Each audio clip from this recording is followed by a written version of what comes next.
My name is Mary. I'm a 40-year-old housewife. My husband, Tom, is 35 years old and we are married for 5 years now. We have been living happily with just the two of us. My mother died very early, and since then, my father has raised me as a single father while he was a full-time worker.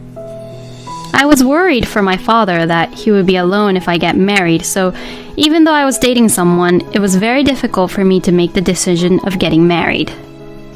So every time I hesitate about getting married, he would think that I am too busy being on the internet. It was then that I met my current husband, Tom. My husband, Tom, understood that I cared about my father and even said that if I wanted to, we could live with our father when we got married. That was the deciding factor in my decision to marry Tom. My father was very happy for me when he heard that I was getting married to Tom. I am very happy for you, Mary. I am sure that your mother is happy for you too. Don't worry about me. Mary, just think about being happy with Tom. Tom, please take care of my precious daughter as well. Please make her happy for all the hardships she had to endure since I was a single father. Although my father had never mentioned it before, he was worried that his daughter was being turned down for marriage because she's being raised by a single parent, or that she was unable to marry because she was concerned for him. My father worked as a company employee and also managed real estates. For our wedding gift from my father, we got a new house where we lived happily. And then, 2 years ago, my father retired from work when he was 65 years old. After he retired from work, my father became less energetic and grew old. So, I started calling my father's house at a certain time every day and visited him at his home quite frequently to check on my father. When my husband's department at work changed, he started to work more overtime, and I started visiting my father's house more frequently. One day, when I couldn't reach my father when I called him at the usual time, I became very concerned and decided to go check on him. When I went there, I found my father collapsed in the bathroom. I immediately called an ambulance, but my father did not regain consciousness even after being rushed to the hospital. After being tested, he was diagnosed as cerebral hemorrhage, and we decided to hospitalize him. I went to visit him every day, but my father passed away without waking up and regaining consciousness. I arranged his funeral and other formalities, even though it was very hard and sad for me to see my father off. The wake and the funeral were held within my family, but relatives who were after the assets swarmed us like hyenas, saying that they had been promised to be given inheritance by my father, which made this situation very difficult and hard on me. However, thanks to the fact that my father had left a solid will in my name, I was able to inherit all of his estate, including his savings and real estate. This will made my heart filled with love for my father even after his death. At the time, I had no idea that there will be more harder times than this. My husband, Ben's family, is relatively full of sensible people, but there is the one relative, my sister-in-law, Jane, who is very sloppy with her finances. Hey, Mary. I heard you inherited a lot from your father, didn't you? Even though we are in-laws, we did become sisters, so please help me out because I actually need help. Jane was in debt, and she was coming to me for money for some time now, even prior to my father's death. Every time she comes to me for money, I rejected the request, but since she has been very persistent recently, I am very stressed out about this. Then one day, I received an invitation letter which was addressed to me. The invitation letter was about the high school reunion. When I was contemplating about RSVPing to the reunion, that's when Tom approached me. Honey, why such a stern face? I have a reunion coming up, but my father just passed away and I don't really feel like going to it. You should go to change your mood. I know you're very sad, but your father won't be happy if you keep on just moping around. That is true. Since Tom recommended, I have decided to attend the reunion. Then, the day of reunion came. I was enjoying conversation with my old high school friends I hadn't seen in a long time. When I went to get a new drink and was alone, one of my old classmates approached me.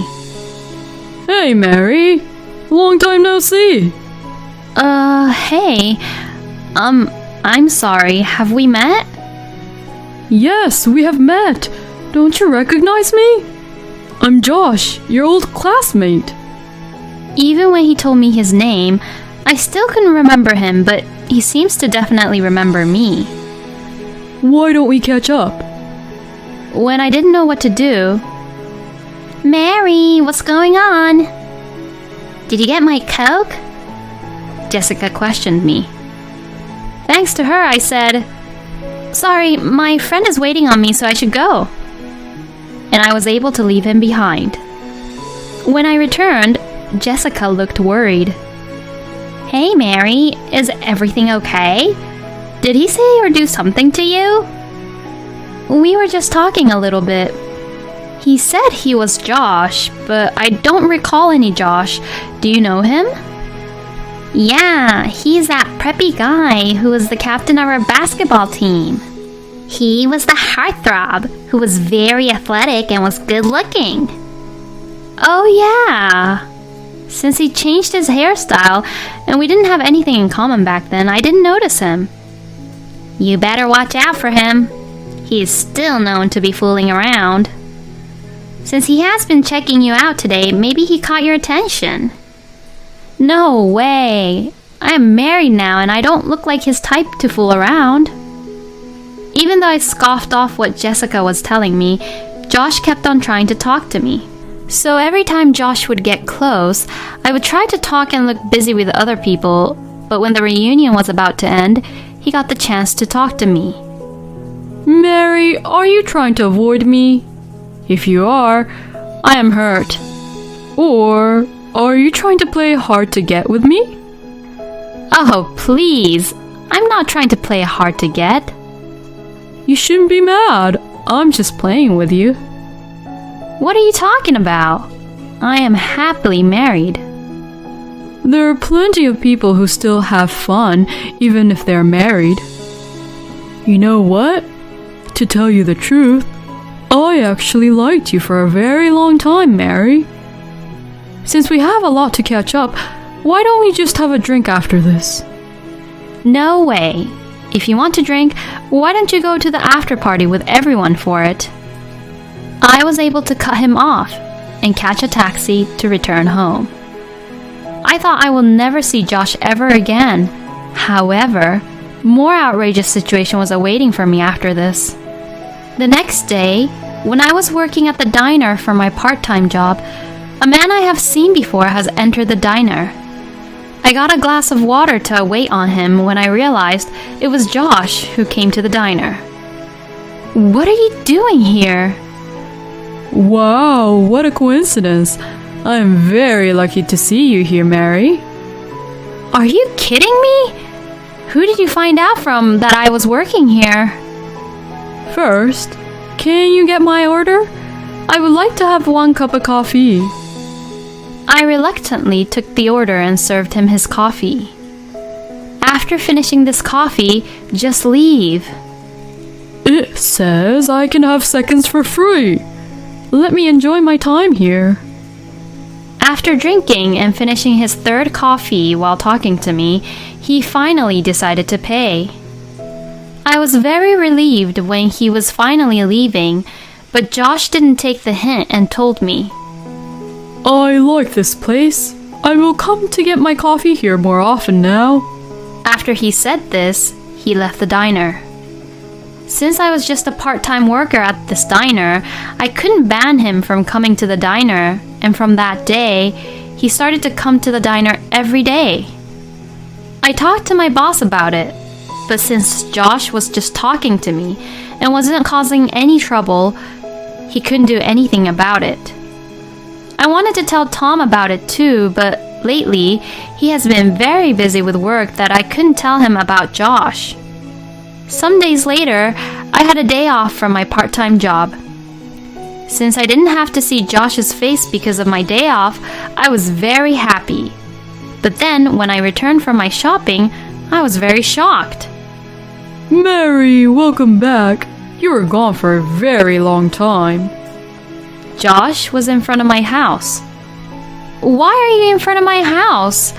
How did you find out where I live? Because we are soulmates. I know where you are.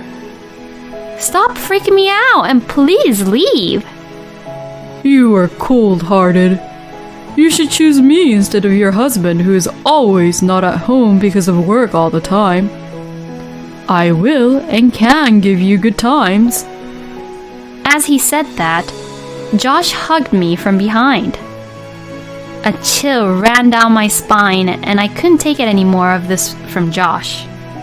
I found myself pushing Josh away. Then, a few days later, on a rare occasion of when Tom was at home, my sister-in-law Jane came to visit. Tom said, "We need to talk." and had a very serious face with Jane beside him. I had the feeling that you were acting very weird after that reunion and then realized you are seeing someone else, aren't you? Huh? What are you talking about? Don't pretend you don't know what we are talking about. We have evidence. Jane got out an envelope which she turned upside down in front of me. Then, from the envelope, tons of photos of me and Josh pictured together fell.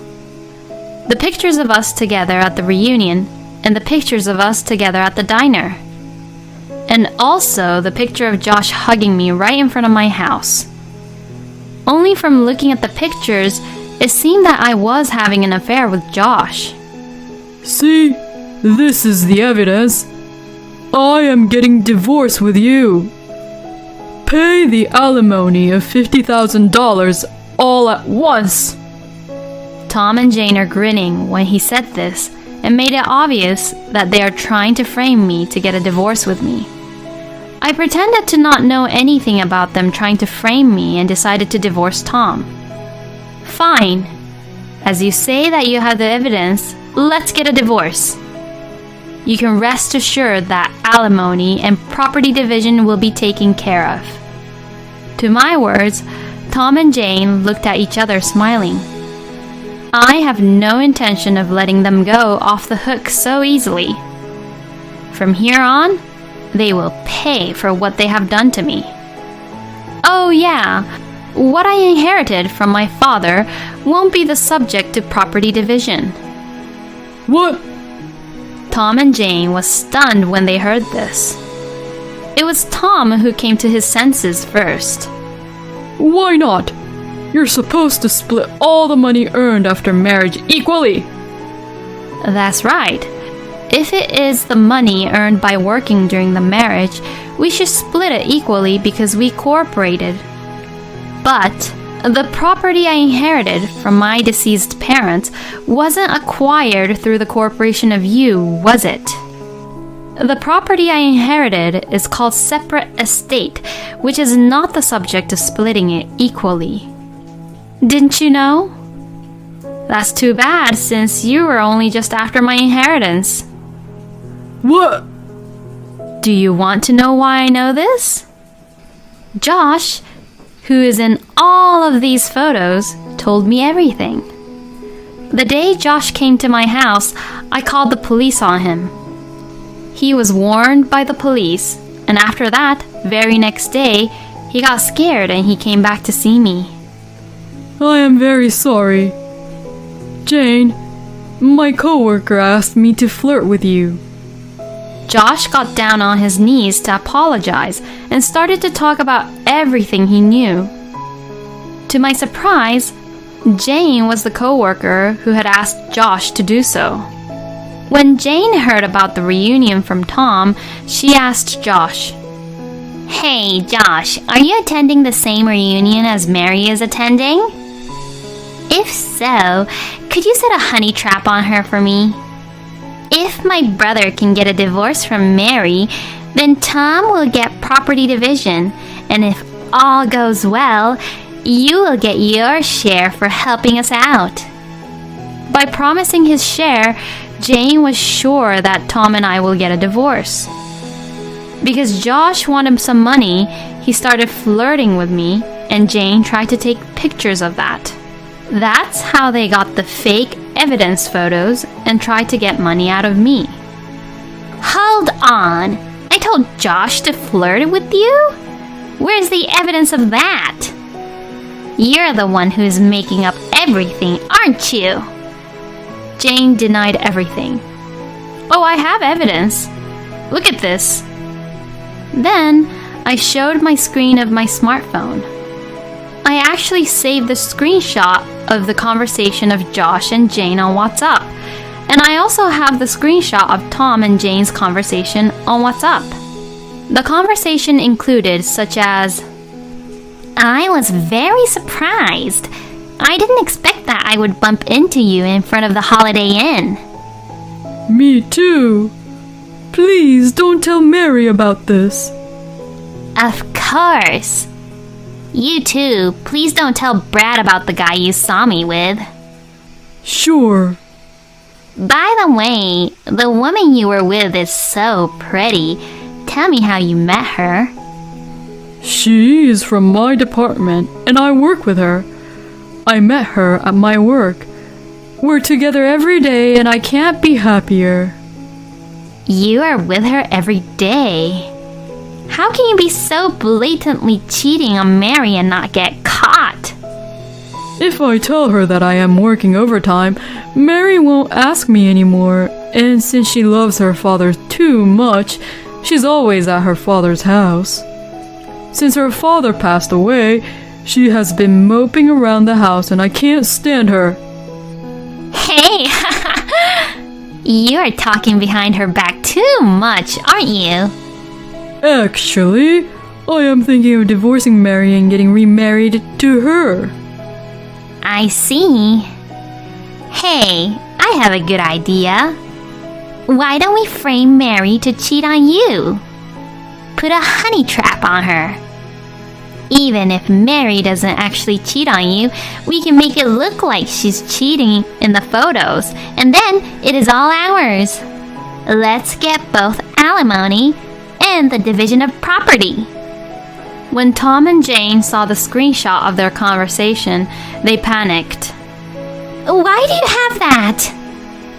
Tom, who's the other woman? Jane, you are engaged to Brad but is still seeing someone else. Just because you both are cheating, do you think I would also cheat? Give me your phone. Delete it at once. Tom tried to take the phone away from me. Oopsie! My hand slipped. No way! My father? What? Oh my god! Hurry up! Hurry up and cancel the photos she has sent to him. They were both rushing, trying to cancel what I have sent to the father-in-law, but before they could do so, my father-in-law saw and read what I have sent. When Tom and Jane found out that I accidentally sent the screenshots to their father, they turned pale. Then right after that, my father-in-law, Ben, has called me on my phone. Tom, it's your fault, so you should pick up the phone. No way, Jane. You're the one who came up with this plan, so you should take the responsibility and pick up the phone. Tom and Jane was pushing the phone around between them. In the end, Jane said, You should do something about it, and returned my phone to me. I picked up the phone and explained everything to Ben. That evening, a family meeting was to be held at Ben's house. Of course, Tom and Jane was scolded and punished by their parents. Both of you cheated, and trying to blame your wife for cheating when she didn't. I can't believe this. I am very embarrassed by you two. We owe Mary's father a debt of gratitude for all the help he gave us all of the years we needed. How dare you repay that favor by doing such horrible things? My mother-in-law, who is usually very calm, is looking at her children like as if they are pieces of filth, and Ben was just very angry with them. In fact, my father and my father-in-law had a long business relationship, and my father always helped Ben when he was in trouble. Ben turned to me and bowed deeply. Mary, I apologize for my children for causing you such trouble. I have no words to express how sorry we are. Since Ben urged me into it, I decided to file a claim for alimony to Jane, Tom, and Josh. However, even though we were still discussing divorce and alimony, my husband packed his bags and left, and wasn't able to reach him by phone. When I asked my in-laws about the whereabouts of Tom, they didn't know where he was, but I had a feeling of where he was, so I hired and requested an investigator to find him. Then, it turned out that Tom was crashing at his co-worker's house, who he was having an affair with. I was just stunned. So, I decided to send the photos of him having an affair with a co-worker to the workplace and also demanded Tom for the alimony. This made Tom and his mistress's position in the company worse, and my husband was sent away to a department which was for like an outcast. Since the mistress was a temp worker at the company, she got laid off quickly. The company who sponsored her as a temp worker was reported of this also. While having Tom being investigated, I also investigated about Jane and found out that she was seeing not one, but 2 other men. I told this to Brad, Jane's fiancé, and his family, so they filed her for her unfaithfulness. Of course, Brad and Jane is not engaged anymore. Brad requested for alimony from Jane. After that, Tom and Jane were so distressed that they cried to their parents, but they did not help them and just disowned them. When Tom and Jane just tried to frame me, they didn't expect that things will take wrong turns for them. And thanks to my lawyer, I was able to finalize my divorce. While I felt that it was finally over, I also realized that now that my father had passed away, I was now alone. I thought I would be lonely, but thanks to my friends who knew about what was going on encouraged me. And thanks to my former in-laws who cared and took care of me, I am surprisingly having a good time. Every once in a while, my ex-husband, Tom, would call and say, "You were and are the one. Let's get back together." He would say such nonsense to get back with me or to borrow money from me, so I ignored his calls. Every time he would message me, I send the screenshot of the messages to Ben. Then, Ben will scold and punish Tom about it. I don't think Tom hasn't learned. Maybe Tom doesn't even have the brain to learn. Since then, Josh doesn't show up to my diner anymore, and since now I am single and not dependent to anyone, I decided to work as a full-time worker. From now on, I will work harder than ever while managing the assets my father left me.